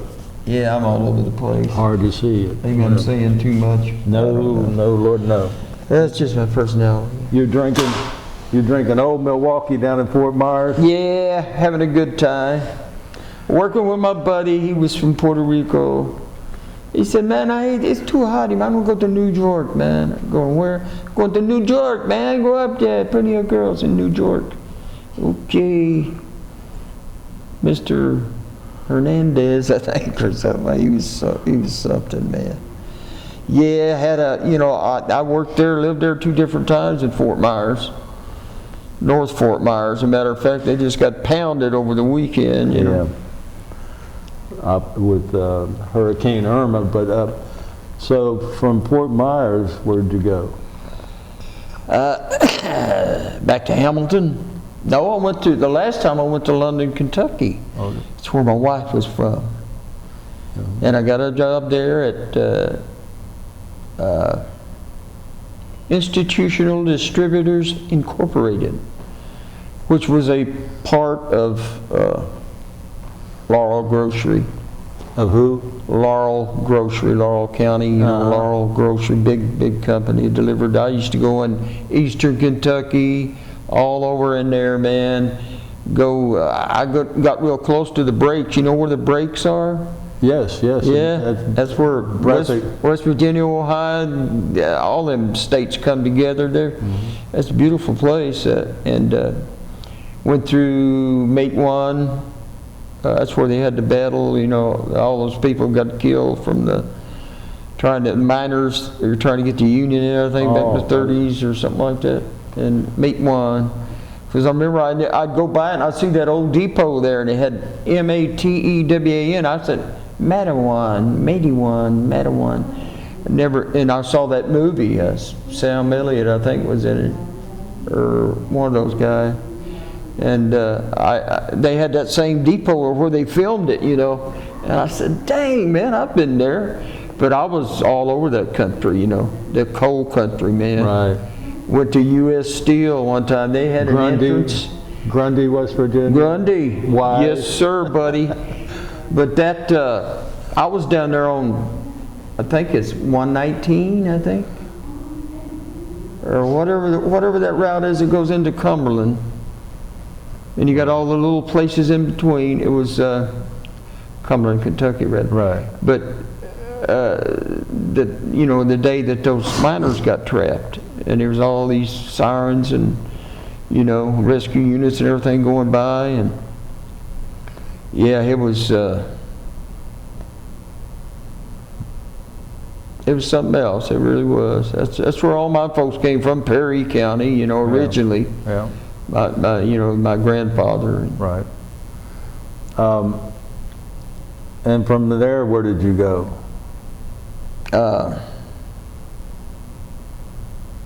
Back to Hamilton. And where did you go to work when you went back up to Hamilton? Back to Hamilton Provision, I think. Uh-huh. Yeah, I'd already quit Champion, I think, yeah. Then I worked, in the early 70s, it was hard to get a job, man. It was so hard. I worked for Mayflower for a little while, and finally settled down when I met, well, I'd already settled. I was working at Coca-Cola in 77. Started there. Mm-hmm. Worked for them until 1980. Then I went to work for Pepsi-Cola in Hamilton. I worked for them for 30 years. I retired. And because I couldn't sleep, and I was an over-the-road truck driver, 18-wheeler, and can't sleep. I have a hard time sleeping, man. If I can get 3-4 hours of solid sleep, I feel like $1 million, Well, you showed a picture here when we first started. Yes. Of a beautiful woman, Mm-hmm. and what's her name? Wanda Faye. And what was her maiden name? She was a Moore. A Moore? Mm-hmm. And where was she from? West Liberty. West Liberty? Uh-huh. West Liberty, Kentucky. Yeah. How'd you meet her? I met her through her little brother. He was a pop bottle arranger at the IGA in Trenton, Ohio. And I'm in the back room delivering pop or whatever, and he's counting the bottles and helping me out. And he's like 16. His name was George Moore. He's a famous evangelist now. He said, I'm a preacher. I said, you are? Wow. And he's going, yeah. He said, you know what? Because I was talking to him about my personal life a little bit. He said, I had custody of my children for a while, and then they went to live with their mother. And but anyway, he says, she works right down the road here at Frisch's. I said, really? Your sister does? Yeah. He said, yeah. I said, she's beautiful. I wish you could meet her. I said, yeah, cool. I said, well, it's almost lunchtime. I got on down there, and I'm divorced, single, So I parked the old truck, went in, and he told me what she looked like, so I'm going, and I see this beautiful creature. It didn't look like she belonged in a restaurant working. Here she is cleaning tables, and oh, my heart. And I asked Lee, I said, what is her station? What's her area? They said, oh, right there. I said, I'm acting all cool and everything. Selling Amway. Yeah. Amway products. Just trying to matter, just trying to matter. And I introduced myself. I said, George, tell me all about you, and all that stuff, And well, the second day I went back, I think I wasn't even supposed to be on that route that day, but I went back and saw her, and I gave her a tip. I think it was Thursday. It's when we got our paychecks. And I'd signed it and everything, and I gave her my whole paycheck for a tip. And I starved the rest of the week, let me tell you. I had to go borrow money to exist. But as I'm walking out, as I'm pimping out, going, yeah, I'd be cool. She'd be digging me now, I'm looking back, and all the waitresses are ganged around Wanda, and they're going, whoa, whoa. And I lied about my oil wells and, my chateau in France, but she knew I was a phony. She said, I could tell you were a phony when you opened your mouth about Amway. But we just fell in love. I fell in lust. But she's such a wonderful person. She's my life. She's held me together. So about what time of the years is this when you met her there? I met her in it was the early spring of 79. 79. Yeah. And we were married early July 79. We didn't have a long engagement, You went together 4 months or so, yeah, and then 3 you or got 4 married. months, yeah. Where'd y'all get married at? We got married at a little church in Middletown. I can't even remember the name of the street, but what denomination was it? Card carrying, chandelier hanging, pew jumping, Pentecostal church. Praise God. Love it. Yeah. Yeah. And that's where her brother would preach occasionally. He was 16, and he would. George Moore. Praise the Lord, George Moore. He's a famous. He really is. He's a famous evangelist in Greenfield, around Greenfield, South Carolina. That's where he lives. He's a good man. Now, Hi, George. I love you, brother. where did you all, after you got married, where did you all live? We lived on 1802 Pershing Street. I think it was Pershing in Middletown. Oh, Middletown. Yeah. Okay. Yeah, there's a Pershing in Hamilton also, yeah. We lived there, and the little house is still there. Did you all have any children? Not together. Uh-huh. She had 3 girls, and I had 2 girls and 2 sons, What were her and a children? stepdaughter from a previous marriage. I see. What were her children's names? Would be Marilyn is the oldest. Virginia is the middle one. We call her Ginger. And Shani is the baby. She was 4 years old when her and my me and her mom got married. So yeah, she was just 4. So. What were your blood children's names? I'm her daddy. Jason Wayne Begley, Vanessa Ann Begley. I named those 2, but Amy is the baby. Amy Lynn, her mother named her. And then Tina was already there. So you had 4 children? Yeah. And Paul is my baby boy. He's the one that's celebrating his 20th year in the Navy. I have a picture of him over there I'd like to show you if you don't mind. And your 3 and her 3 children. And now did Wanda, did she continue working or? Yes, she did, yeah, until she hurt her back. And then she went to see Casper and Casper, a well-known, reputable law firm in Middletown, Ohio. They I are. love those guys. Whoops. We lost your microphone again. Nobody's hearing me over here. No, we just lost it. We didn't lose anything.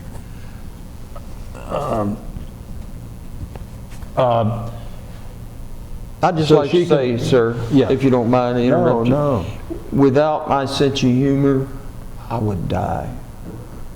I would lay down and die. I would. No, it's an outlet for you. And It's music, you know. I'm a songwriter.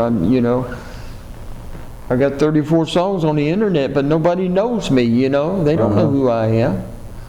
I don't. You know the fellow that made the song Rocky Top? Well, I know the ones that sang it, yeah. Don, I'm having a mental lapse. We just interviewed We him all have those. Did you really? up in Hamilton, as a matter of fact. Is he one of the singers or just a He's one that songwriter? wrote the song and sung it and made it popular, and he's a bluegrass singer. And it's now the theme song of the University of Tennessee, you know.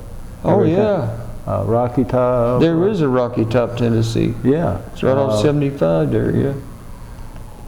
Donnie Osborne. You interviewed him? Yes, sir. Is he a non-veteran? Yes, he's Korea? Korea. Which one is that, the big one or the? He was in the Marine Corps. He was wounded in Korea, as a matter of fact. Is that the bigger one or the smaller, lesser one? No, I think Donnie's the bigger one. But Yeah. we just interviewed him up there. He had a concert up there 2 months ago. I didn't know that. Yeah, Donnie Osborne.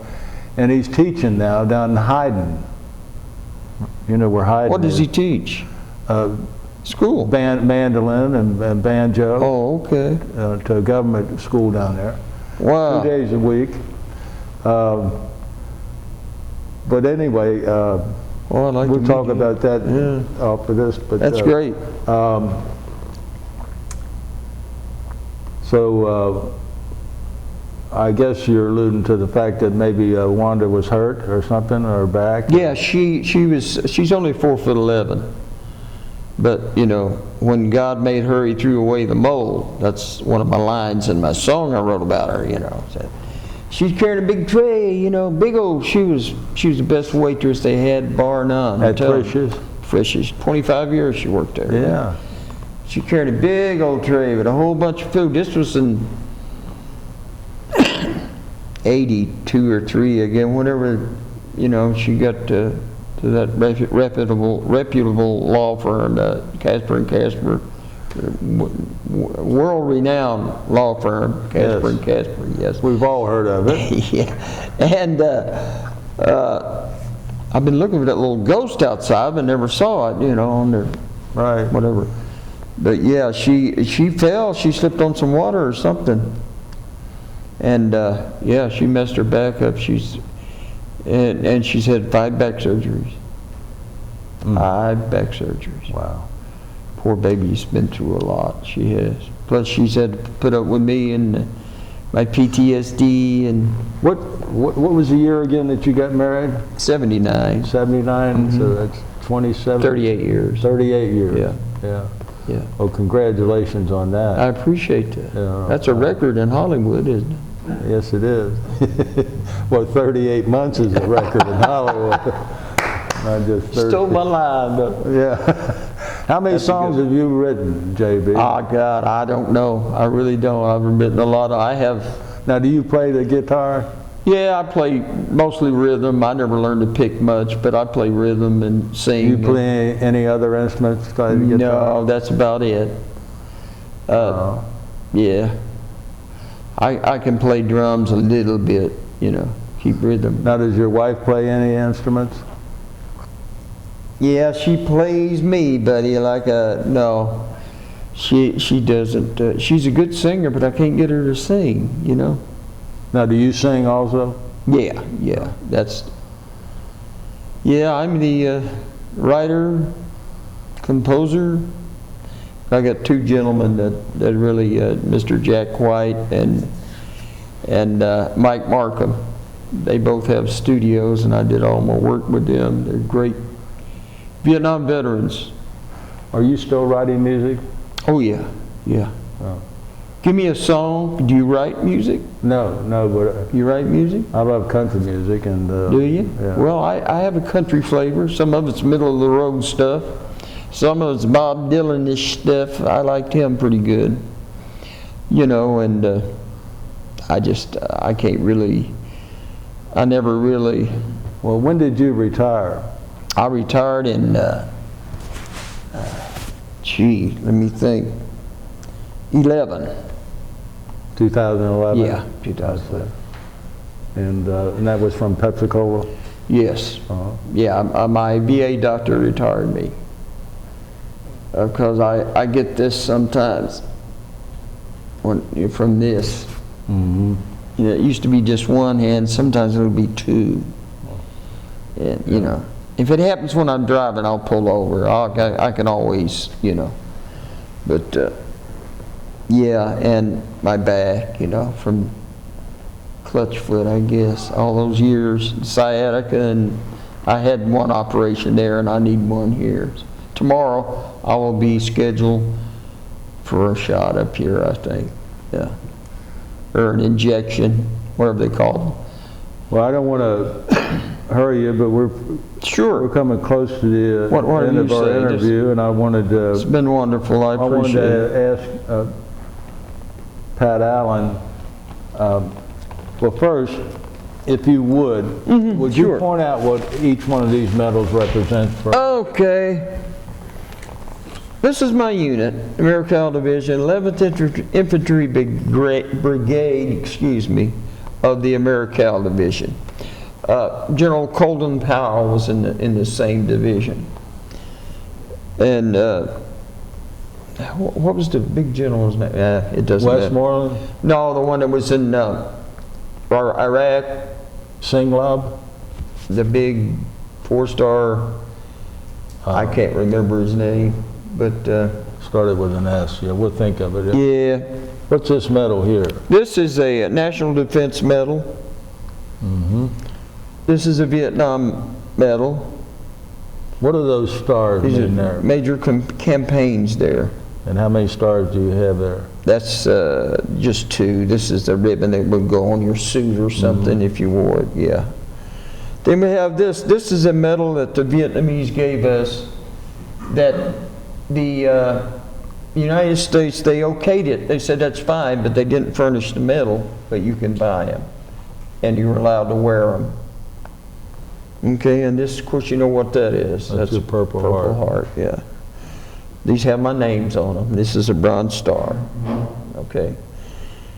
This, they just handed it out like candy, I guess. Just says heroic or meritorious service. Right. That's what it said. And this one's also a Vietnamese medal. I can't remember exactly what it's for, but it's allowed. I wouldn't put anything on it that's not allowed. Mm-hmm. This is a combat infantry badge. When you have the reef around it, it means you've been in combat. Okay, now this is a expert. Actually, I have two of these, but I combined them. I was expert with a rifle and with a machine gun. They have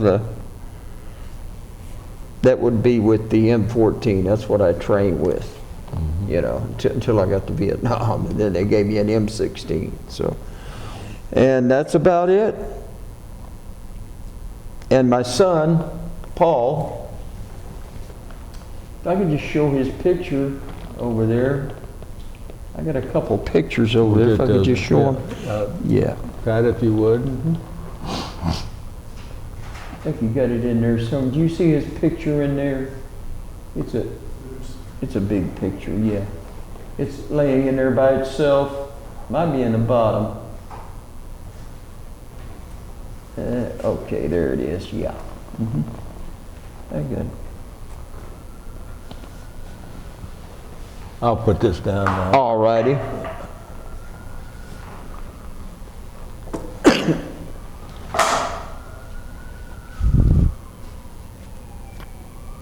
Now this is your son, Yes, this is my baby boy.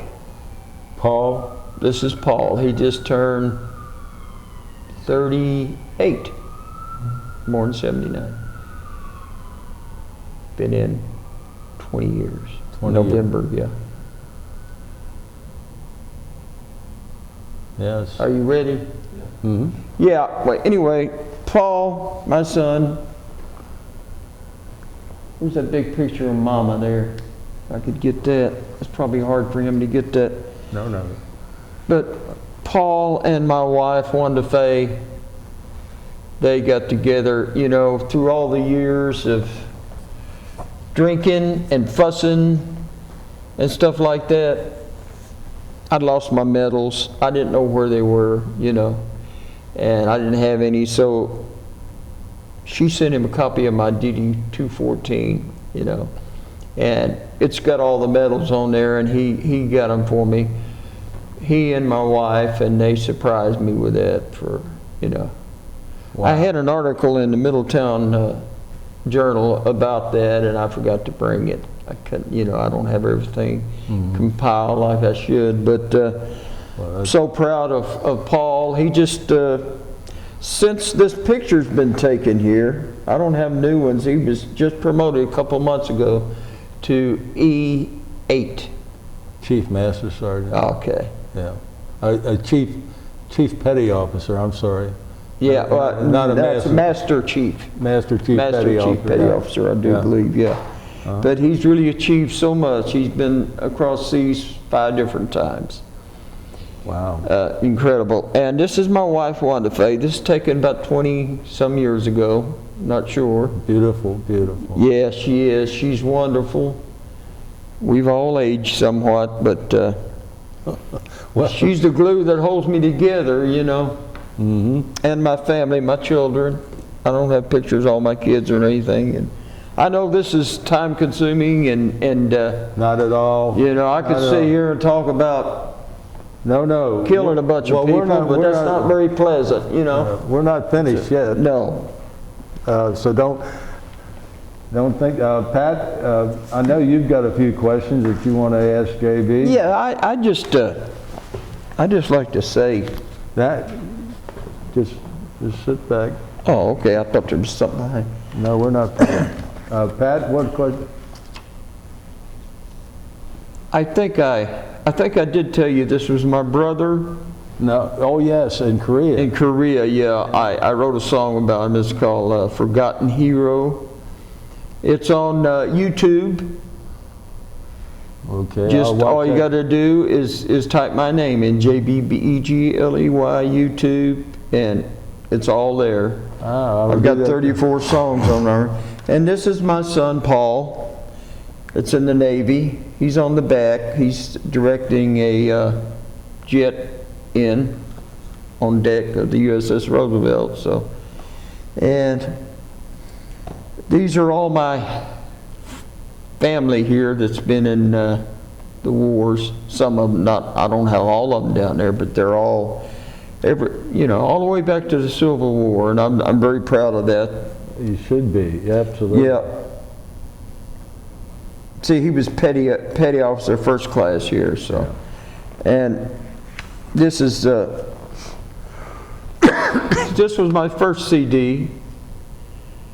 It's about my Lord and Savior Jesus Christ that died for me and helped me, chose me to live to be to the age of 69, and I hope I have 69 more, but you know how it is. Yes.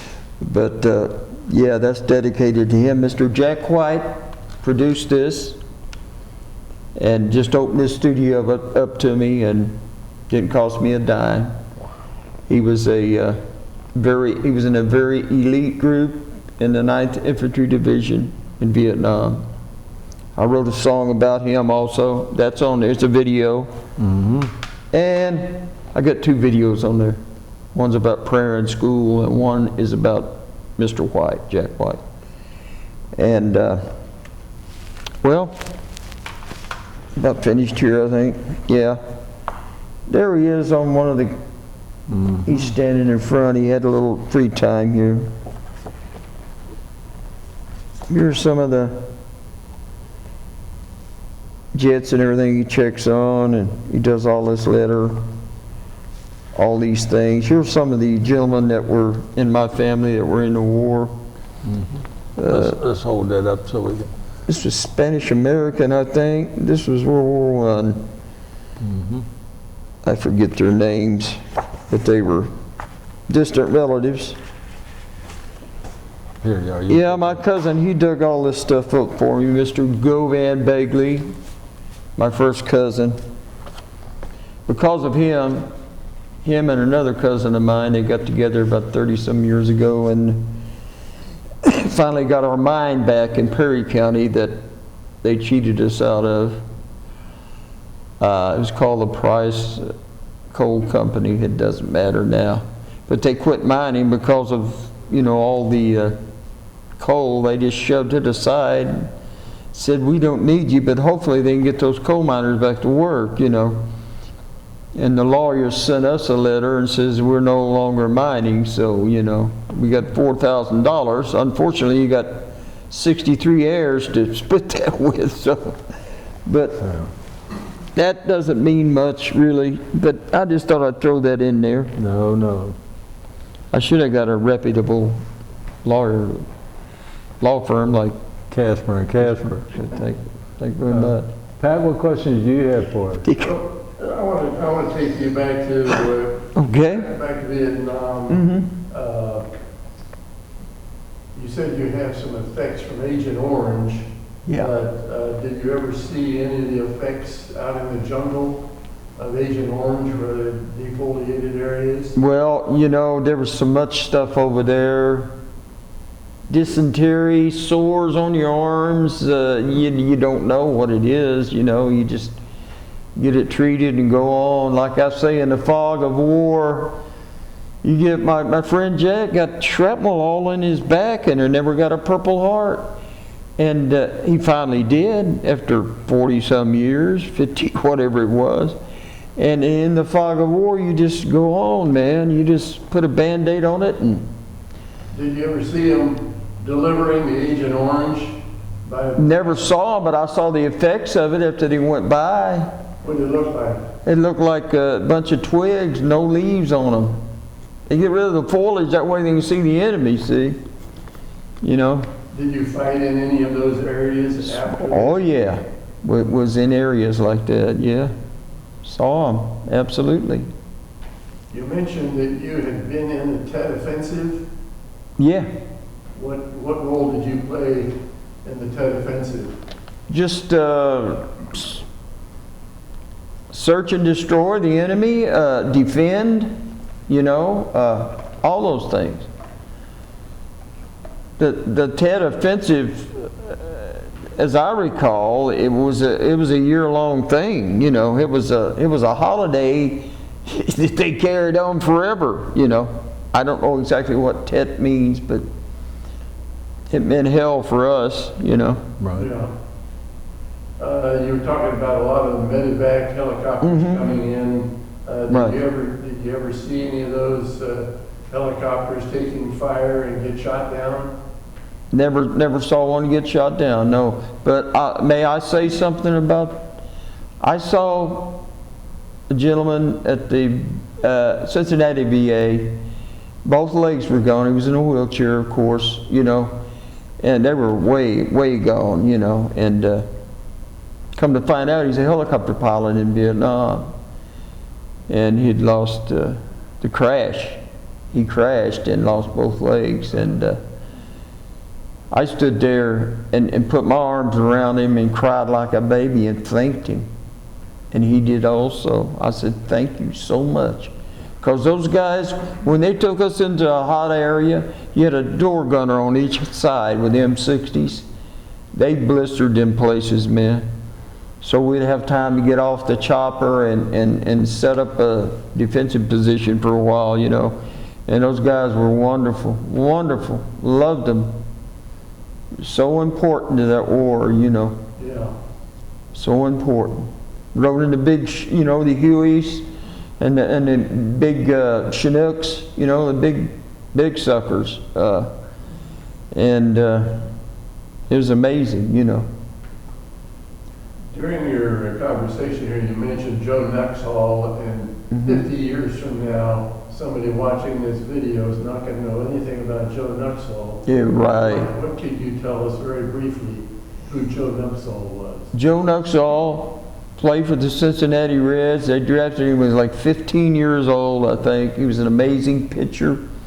And later on, for the rest of his life, he was an announcer for the radio, mostly.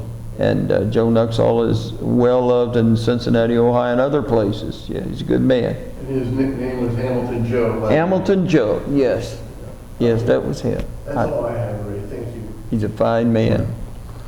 Well, we've reached the end of our interview, and I want to tell you,